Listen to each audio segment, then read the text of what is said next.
If you haven't heard about Anchor, it's the easiest way to make a podcast. Let me explain. It's free. There's creation tools that allow you to record and edit your podcast right from your phone or computer. Anchor will distribute your podcast for you so you can be heard on Spotify, Apple Podcasts, and many, many more. You can make money from your podcast with no minimum listenership. It's everything you need to make a podcast in one place. Download the free Anchor app or go to anchor.fm today to get started. Hello, self-developers, and welcome to the Patrick Kelly Podcast for Self-Development, where I will be reviewing audible books on self-development that can change your life for the better this year and years to come. It is said that if we keep on doing what we always did, we will keep on getting what we always got. In other words, to change our output, we first have to change our input. Today is November 14th, 2021, and this is episode 44. And today we'll be reviewing the audible book, It's Not My Fault, the No Excuse Plan to Put You in Charge of Your Life, by Dr. Henry McCloud and Dr. John Townsend. This audible book will teach you how to stop blaming others and take responsibility for your own success. There are two types of people in the world: those who take responsibility for their lives and those who don't. We live in a culture of blame. People will blame anything or anyone for their misery sooner than take the responsibility to own it and make it better. Blame has become institutionalized in our courts, legislatures, and schools. Blame does nothing to solve the problems that we have. As long as we think, feel, or act, there is nothing that we can do with what we struggle with. We will always remain stuck. Only we can take responsibility for our lives. Chapter 1. Excuses mean nothing but make everyone feel better. There is a fundamental problem with human nature, as philosophers, psychologists, and theologians have noted for centuries. The problem is simply this: we fail to take responsibility for our own lives. We shift the blame and the responsibility to others. It is not the bad things that happen to us that determines our destiny. It is how we respond to them. The term will means desire. Humans not only have the ability to desire things, but also the creative will to take responsibility and bring about the achievement of it. We can always create, seek, and find a range of options to determine how you will respond to what happens and how you will play the cards dealt to you in your hand. Different choices bring about different outcomes. Own your situation and take responsibility for it. Do that and you will be way ahead of the world. Chapter 2. Brain and apparatus with which we think we think.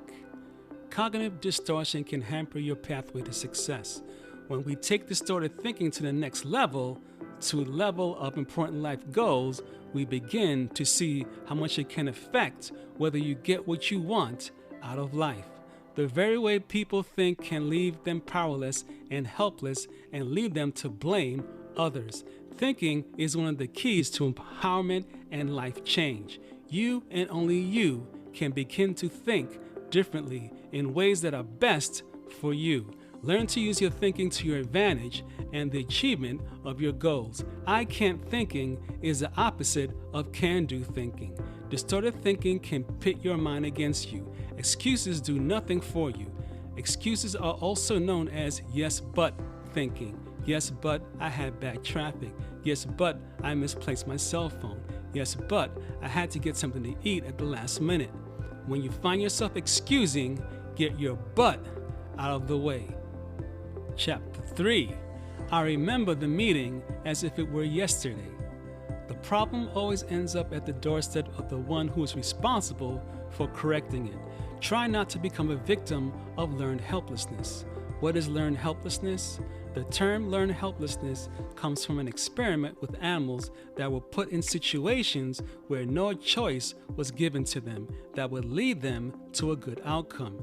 The animals were led to believe that no matter what they did, nothing good would come of it.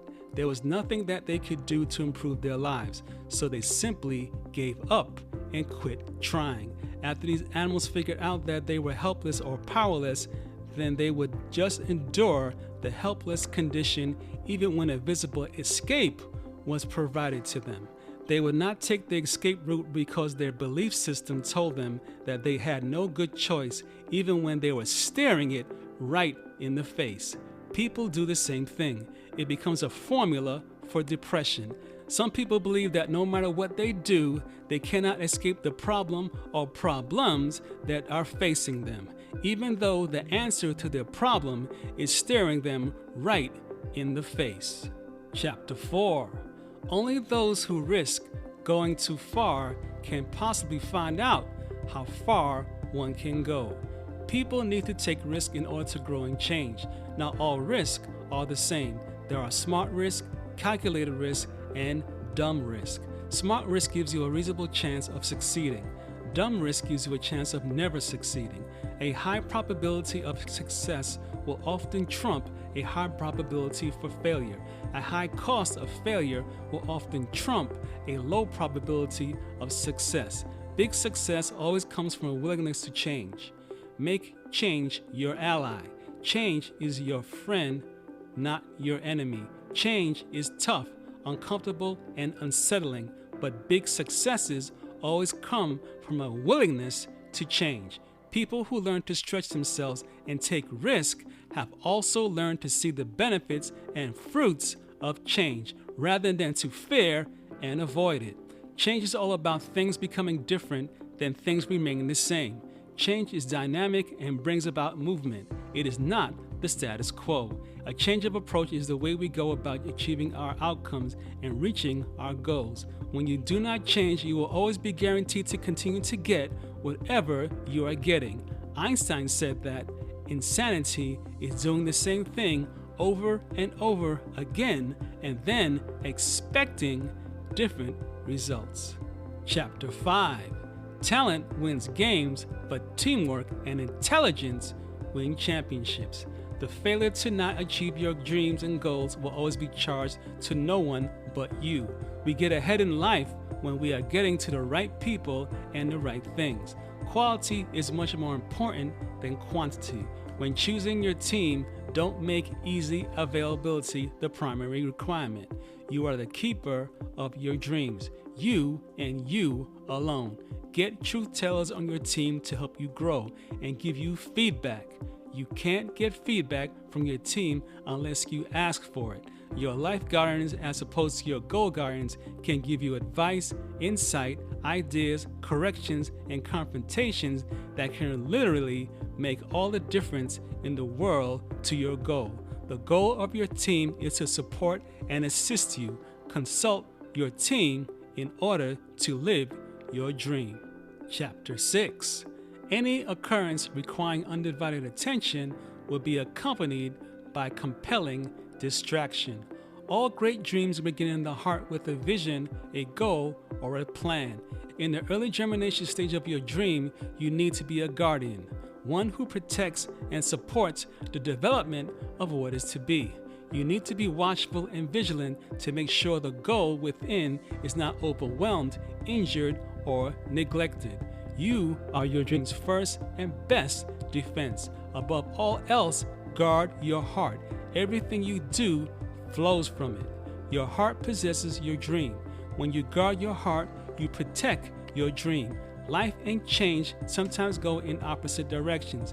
Achieving the things we desire most will always require a period of extended space and time for you to dream, learn, plan, and risk. Time is a commodity that cannot be replaced or remade, so you can't afford to lose any of it to your excuses. To put your excuses to rest, put your excuses in writing. Write down on paper the excuses that have kept you from moving ahead. Excuses like, I'm not smart enough, I need more information to move forward, I'm just too busy, I just need more time to think things over. Excuses are a product of fear. Once you admit your fears, you can own and confront them. You cannot own and confront things when you make excuses. Excuses require confrontation. Ownership requires validation.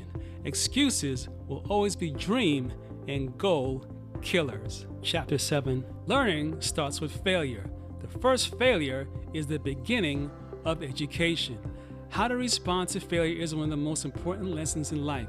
Without failure, we never succeed. Failure allows us to learn from our mistakes and then to begin again more intelligently. If at first you do not succeed, try again. If you are going to fail forward by moving ahead until you succeed. Lesson number 1 about failure is this: whatever you wish to do, you will fail at it in the beginning. Accept this reality, for it is the nature of the world. Normalize and deal with failure.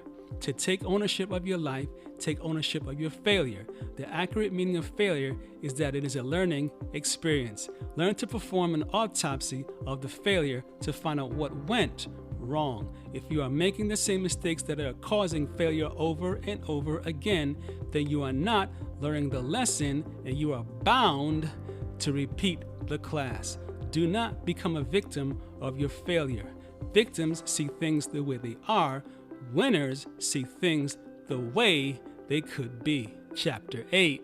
Sure, I am of this, that you have only to endure to conquer. People accomplish their goals through persistence. No one who accomplishes the hard things does it quickly or easily. It comes about through continued effort. We must continue on through persistence and perseverance. To achieve your goal, you must persist and persevere to the end. You can get the results that you are looking for in various areas of life if you do it the way that the people who get the results do it. They do it through persistent effort and perseverance. That is the only way. We have to press on even when we are confronted with obstacles and roadblocks. Persist, persevere, and grow. Closing thoughts. On a scale of 1 to 5, I would give this audible book a solid 5 for providing lessons on how to stop blaming others and take responsibility for our own success. To find out more about this audible book, go to www.audible.com and download this audible book, or go to www.drcloud.com to find out more information about the author. Remember to subscribe to this podcast on your favorite podcast platform so you do not miss an episode, and also remember to share this episode via text or email with friends and family and other people you care about. For more episodes of the Patrick Kelly Podcast for Self-Development and a free, did I say free? Yes, I did free. Free 30-day trial of Audible Plus, go to www.thepatrickkellypodcast.com to sign up today. If you would like to donate $1 or more to the support of this podcast, click the donate button at www.thepatrickkellypodcast.com or go to $Patrick Kelly Podcast on Cash App, and I'll be sure to thank you on the next episode. Shout out to Marcus for donating to the Patrick Kelly Podcast for Self-Development. Thank you very, very much. This is the end of this podcast for today. Tune in next week Sunday for the next episode and the next audible book of over 300 books that I'll be reviewing on the Patrick Kelly Podcast for Self-Development. If you enjoyed this podcast, take a moment to rate and review on Apple Podcasts. This really helps me out. Feel free to share this podcast with someone you care about. And remember, your life does not get better by chance, it gets better by change. Take care.